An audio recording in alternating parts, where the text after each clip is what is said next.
want to turn over to the market reaction to all this. And just a bit ago, I did see the Dow dip into the red. It's kind of been fluttering as some of those gains have been given back through the session. For more on what some of the inflation numbers are signaling for the rest of the year, though, I want to bring on Lisa Erickson, U.S. Bank Senior Vice President and Public Markets Group Co-Head, who joins us now. And Lisa, you're just listening to that discussion there on the inflation front. Obviously, pretty important to highlight kind of where we're going and if we are seeing any improvements, what it'll do for earnings as we kind of move forward in the year. I mean, what are you seeing right now as maybe yesterday's pop? Some of this recovery might have been, I don't want to say too premature, but how are you viewing it? Well, our base case, Zach, really is that we're going to get some modest positive movement here in the U.S. equity market over 2022. That being said, we're going to probably see some volatility along with it as well. And it's really on the back of many of the issues that you've brought up and that have been being discussed on the show. So in terms of earnings, for example, you do have a tougher year overall. On an absolute level, those earnings numbers are expected to come in on a fairly robust basis, but not at the same levels that we saw in 2021. So you've got a little bit of a challenge with the decel in those earnings growth rates, and inflation remains an open question. Our base case is that those prices paid continue to come down through the year, again, as we continue to hopefully see some of that supply side normalization, as well as the labor market continuing to come back on force. We'll see those inflation prints come down.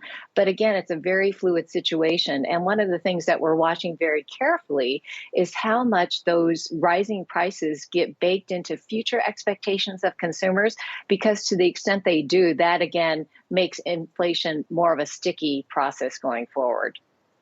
Yeah, the forecast and outlook certainly going to be something a lot of investors are going to be watching during earnings season. We've got the big banks reporting later this week. And then, the expectation here is that with the Fed hiking rates, the higher rate environment will be beneficial to some of those financials. How are you positioning yourself ahead of that?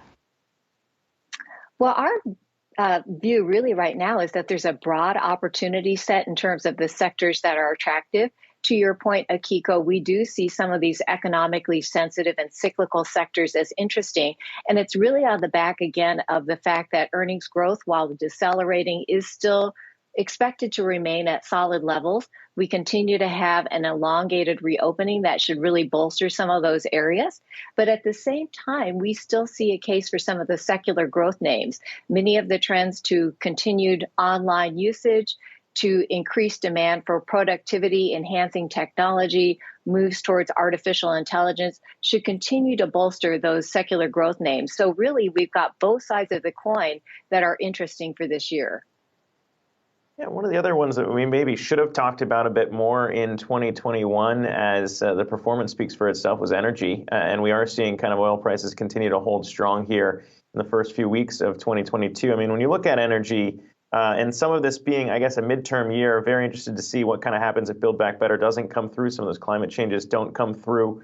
How are you expecting to play maybe that sector here? And what should people be watching there?